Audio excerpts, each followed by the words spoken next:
ಧನುಸ್ಸು ರಾಶಿ ಈ ದಿವಸ ಬಹಳ ದೊಡ್ಡ ಪ್ರಮಾಣದ ಅವಮಾನಕ್ಕೆ ಎಡೆಯಾಗ್ತಕ್ಕಂತಹ ಸಾಧ್ಯತೆ, ನೀವು ಗುರಿಯಾಗ್ತಕ್ಕಂತಹ ಸಾಧ್ಯತೆ ಇದೆ ಅಂತ ಹೇಳಬೇಕು. ಪ್ರಯಾಣಕ್ಕೆ ಏನೋ ಅಡ್ಡಿಯಾಗಿ ಅದು ಮುಂದಕ್ಕೆ ಹೋಗುತ್ತೆ. ಅದನ್ನೂ ಕೂಡ ಸಮಾಧಾನದಿಂದ ಸ್ವೀಕಾರ ಮಾಡಬೇಕು.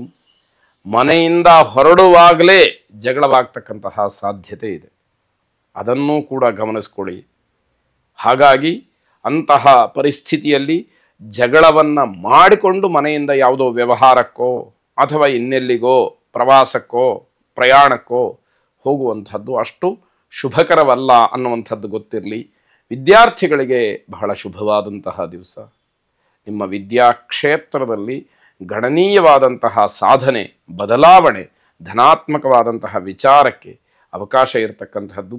ಪ್ರೇಮಿಗಳಿಗೆ ತುಂಬ ಜಗಳವಾಗ್ತಕ್ಕಂಥದ್ದು, ಮನಸ್ತಾಪ ಬರುವಂಥದ್ದು, ಪರಸ್ಪರವಾಗಿ ವಿರೋಧ ಮಾಡಿಕೊಂಡು ಒಬ್ಬರನ್ನೊಬ್ಬರು ತ್ಯಾಜ್ಯ ಮಾಡ್ತಕ್ಕಂತಹ ಪರಿಸ್ಥಿತಿ ಬಂದರೂ ಕೂಡ ಅಚ್ಚರಿ ಪಡಬೇಕಾದಂಥದ್ದಿಲ್ಲ.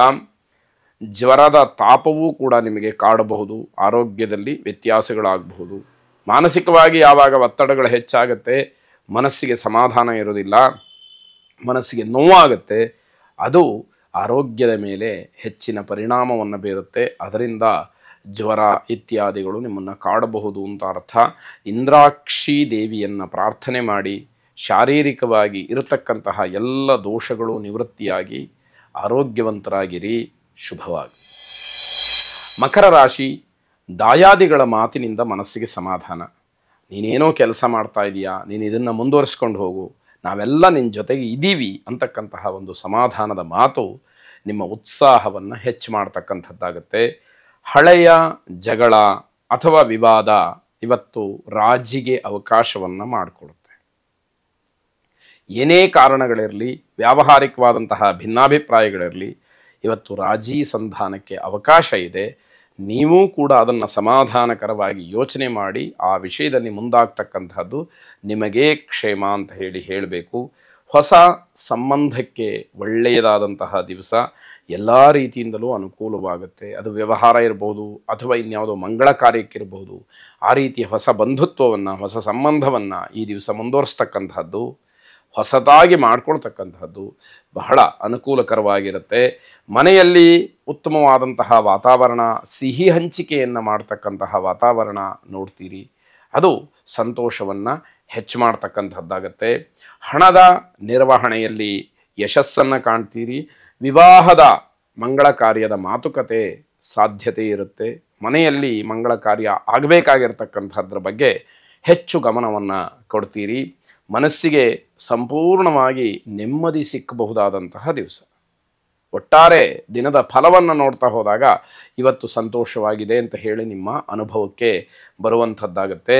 ಕುಲದೇವತಾ ಪ್ರಾರ್ಥನೆಯನ್ನು ಮಾಡಿ, ವಿಶೇಷವಾಗಿ ಕುಲದೇವರನ್ನು ಮರೀತಕ್ಕಂಥದ್ದು ಸಹಜವಾಗಿರುತ್ತೆ. ಅದು ಬೇಡ. ಮನೆ ದೇವರಿಗೆ ಮೊದಲು ಆದ್ಯತೆಯನ್ನು ನೀಡಿ, ನಂತರದಲ್ಲಿ ನೀವು ಯಾವುದಾದ್ರೂ ಪುಣ್ಯಕ್ಷೇತ್ರಕ್ಕೆ ಹೋಗಿ ಬನ್ನಿ. ಎಲ್ಲಿಗೆ ಹೋಗುವಂಥದ್ದು ತಪ್ಪಲ್ಲ. ಆದರೆ ಮನೆ ದೇವರನ್ನು ಮರೆತು ನಾನೆಲ್ಲೋ ಪುಣ್ಯಕ್ಷೇತ್ರಕ್ಕೆ ಹೋಗ್ತೀನಿ ಅಂತಕ್ಕಂತಹ ಭಾವನೆ ಇದೆಯಲ್ಲ, ಅದು ತಪ್ಪಾದೀತು. ಶುಭವಾಗಿ. ಕುಂಭರಾಶಿ, ಗರ್ಭಿಣಿ ಸ್ತ್ರೀಯರಿಗೆ ಸ್ವಲ್ಪ ಮಟ್ಟಿಗೆ ಸಮಸ್ಯೆ ಆಗ್ತಕ್ಕಂತಹ ದಿವಸ ಇದು. ಆರೋಗ್ಯದಲ್ಲಿ ಹಾಗೆ ನಿಮ್ಮ ಆಲೋಚನೆಯಲ್ಲಿ ತಪ್ಪು ಭಾವನೆಗಳು ಬರತಕ್ಕಂಥದ್ದು. ಮನಸ್ಸಿನಲ್ಲಿ ತಪ್ಪು ಭಾವನೆ ಮೂಡಿದಾಗ ಅದು ಆರೋಗ್ಯದ ಮೇಲೆ ತನ್ನಿಂದ ತಾನೇ ಹೆಚ್ಚು ಪರಿಣಾಮವನ್ನು ಬೀರ್ತಕ್ಕಂಥದ್ದಾಗತ್ತೆ. ಅದರ ಬಗ್ಗೆ ಹೆಚ್ಚಿಗೆ ತಲೆ ಕೆಡಿಸ್ಕೊಳ್ತಕ್ಕಂಥದ್ದು ಬೇಡ. ನೀವು ಪರಿಶುದ್ಧರಾಗಿದ್ದರೆ, ಯಾವುದೇ ಒತ್ತಡಗಳಿಗೆ ಸಿಗಹಾಕ್ಕೊಳ್ಳದೆ ಇದ್ದರೆ ನಿಮಗೆ ಏನೂ ತೊಂದರೆ ಇಲ್ಲ ಅನ್ನುವಂಥದ್ದಾಗತ್ತೆ.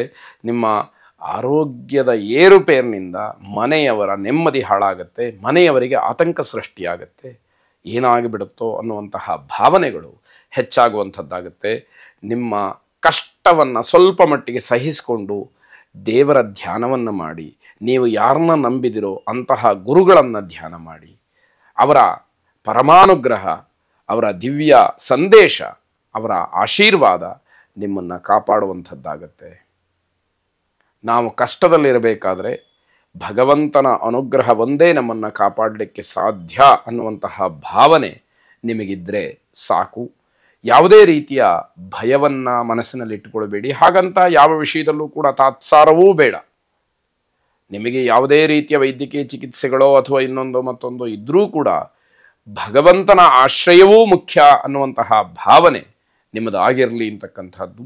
ಸಂತಾನ ಗೋಪಾಲಕೃಷ್ಣನನ್ನು ವಿಶೇಷವಾಗಿ ಪ್ರಾರ್ಥನೆ ಮಾಡಿ ಅವನ ಅನುಗ್ರಹದಿಂದ ನಿಮಗೆ ಎಲ್ಲ ರೀತಿಯ ನಗು, ಸಂತೋಷ, ಮನೆಗೆ ಹೊಸ ಅತಿಥಿಯ ಆಗಮನ ಇವೆಲ್ಲವೂ ಕೂಡ ಆಗಲಿ. ಶುಭವಾಗಿ. ಕೊನೆಯದಾಗಿ ಮೀನರಾಶಿಯವರಿಗೆ ಮುಂದೆ ಬರ್ತಕ್ಕಂತಹ ಮೇ ತಿಂಗಳಿನಲ್ಲಿ ಶನಿ ನಿಮ್ಮ ರಾಶಿಗೆ ಬರುವಂಥವನಾಗಿದ್ದಾನೆ. ಈಗಲೂ ಕೂಡ ಸಾಡೆ ಸಾತಿಯ ಫಲವನ್ನು, ಪ್ರಭಾವವನ್ನು ಅನುಭವಿಸ್ತಾ ಇದ್ದೀರಿ. ಮೀನರಾಶಿಗೆ ಬಂದಾಗ ಅದರ ಒತ್ತಡ ಮತ್ತಷ್ಟು ಹೆಚ್ಚಾಗ್ತಕ್ಕಂಥದ್ದು. ಕಬ್ಬಿಣದ ಪದಾರ್ಥದಿಂದ, ಕಬ್ಬಿಣದ ವಸ್ತುಗಳಿಂದ ಪೆಟ್ಟು ಬೀಳ್ತಕ್ಕಂತಹ ಸೂಚನೆ ಹೆಚ್ಚಾಗಿ ಕಾಣ್ತಾ ಇದೆ. ಜಾಗ್ರತೆಯಿಂದ ಇರಿ. ನಿಮ್ಮದು ಅಲ್ಲದೇ ಇರತಕ್ಕಂತಹ ಕೆಲಸ ಏನಿದೆ ಆ ಕೆಲಸಕ್ಕೆ ನೀವು ಸಹಾಯ ಮಾಡೋದಕ್ಕೆ ಹೋಗಬೇಡಿ. ಅಲ್ಲಿ ಮತ್ತೆ ಸಂಕಷ್ಟಕ್ಕೆ ಸಿಗಹಾಕ್ಕೊಳ್ತೀರಿ. ಕೆಲಸ ಕಾರ್ಯಗಳಲ್ಲಿ ಹೆಚ್ಚಿನ ಒತ್ತಡವನ್ನು ತಂದುಕೊಳ್ತೀರಿ. ಅದು ಪ್ರಯೋಜನಕ್ಕೆ ಬರೋದಿಲ್ಲ. ತಾಳ್ಮೆಯಿಂದ ಮಾಡಿದಂತಹ ಕೆಲಸವೇ ಫಲ ಕೊಡುವಾಗ ಕಷ್ಟ ಇರಬೇಕಾದ್ರೆ ಒತ್ತಡಪೂರ್ವಕವಾಗಿ ಯಾವ ಕೆಲಸವನ್ನು ಮಾಡಿ ಸೈ ಅನ್ನಿಸ್ಕೊಳ್ತೀರಿ ಅನ್ನೋಂಥದ್ದು ಪ್ರಶ್ನೆಯಾಗುತ್ತೆ. ಯಾವುದೇ ರೀತಿಯ ವಾಹನ ಚಾಲನೆ ಮಾಡುವಾಗ ನಿಮ್ಮ ಗಮನ ಪರಿಪೂರ್ಣವಾಗಿ ಅದರ ಮೇಲೆ ಇರಲಿ. ಉದಾಹರಣೆಗೆ ಈ ಮೊಬೈಲನ್ನು ನೋಡ್ತಾ ವಾಹನ ಚಾಲನೆಯನ್ನು ಮಾಡ್ತಕ್ಕಂಥದ್ದು, ಇದರಿಂದ ನಿಮಗೆ ದೊಡ್ಡ ಆಘಾತ, ಅಪಘಾತ ಉಂಟಾಗ್ತಕ್ಕಂತಹ ಸಾಧ್ಯತೆ ಹೆಚ್ಚಾಗಿರುತ್ತೆ. ಕೆಲಸ ಕಾರ್ಯಗಳಲ್ಲಿ ಒತ್ತಡವನ್ನು ಕಡಿಮೆ ಮಾಡಿಕೊಂಡು ನಿಮ್ಮಷ್ಟಕ್ಕೆ ನೀವು ಸಮಾಧಾನವನ್ನು ಮಾಡಿಕೊಳ್ಳೇಬೇಕಾದಂತಹ ದಿವಸವಾಗುತ್ತೆ. ಶನೈಶ್ಚರನನ್ನು ವಿಶೇಷವಾಗಿ ಪ್ರಾರ್ಥನೆ ಮಾಡಿ ಆ ಶನಿದೇವರ ಅನುಗ್ರಹ ನಿಮಗಿರತಕ್ಕಂತಹ ಎಲ್ಲ ಆಪತ್ತುಗಳನ್ನು, ಗಂಡಾಂತರಗಳನ್ನು ಕಡಿಮೆ ಮಾಡಲಿ. ಶುಭವಾಗಿ.